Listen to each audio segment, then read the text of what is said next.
The general elections on May 29 will bring about a change in how South Africans vote. Since the first democratic elections in 1994, South Africans have been voting on two ballot papers in general elections, national and provincial ballots. The regional ballot has been introduced following the amendment of the Electoral Act. But the question is, does the public understand what the regional ballot is? Here are the answers from some people in Polokwane. My understanding about the regional ballot is to focus on the local communities, local townships, and local sub-region.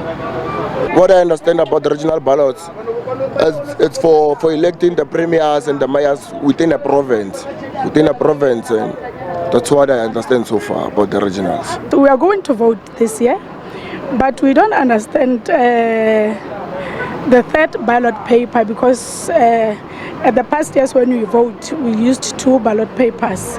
So the third one, if they can explain that is for what, the third one is for what, so that we can understand.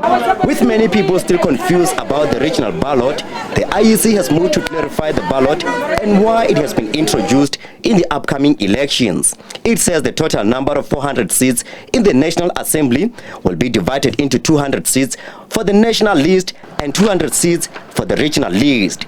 Unlike before, the 200 regional seats in the National Assembly will now be contested by both political parties and independent candidates. The other 200 compensatory seats will be contested by political parties only. Remember that previously, for the national elections, only one ballot was used for the 400 total number of seats in the National Assembly.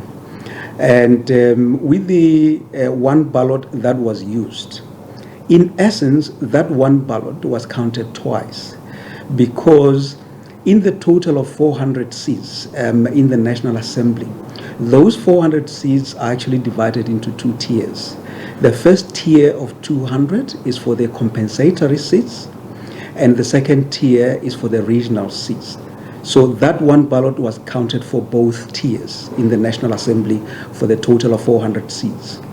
Now, it meant that with the participation of independents now allowed, that could no longer be the case because you recall that independent candidates can only contest the regional ballot, in other words, the second 200 of the regional seats, and not the compensatory seats.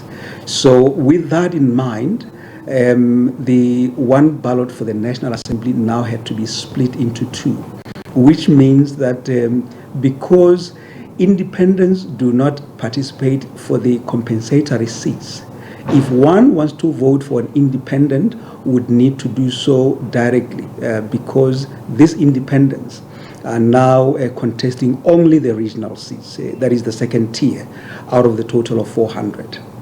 Seanego says the changes were effected following the ruling by the Constitutional Court to amend the Electoral Act.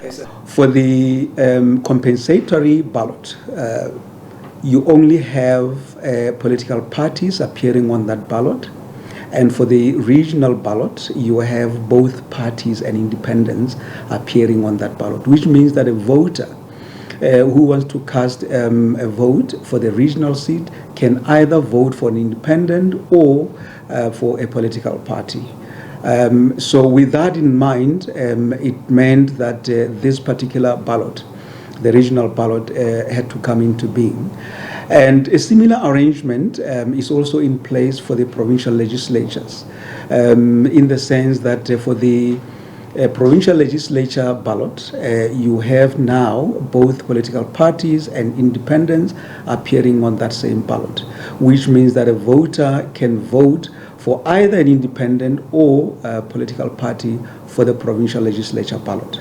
The IEC says, unlike political parties, independent candidates who are contesting for seats in both the National Assembly and the provincial legislature can only occupy one seat at a time should they win both. An independent candidate, if they so choose, can contest the regional ballot as well as the provincial legislature ballot. They can appear on both. However, what needs to be borne in mind is that in the event they win both seats. Then they have to decide which seats they need to occupy, meaning that the one that is left out will then need to be reallocated. So the Electoral Commission will then be in a position to reallocate such a seat in the event it is not occupied, where an independent candidate was contesting for 2 and managed to win both. So they need to occupy one. Because this person is an individual, they can't occupy 2 seats. So they need to choose which one they occupy in the event they win both. And the remaining one will then need to be recalculated by the, reallocated by the Electoral Commission. The Independent Electoral Commission says it's important for voters to understand the difference between the national, regional and provincial ballots in order for them to vote accordingly during the upcoming general elections. I'm Koke Chomatau, SABC News, Polokwane.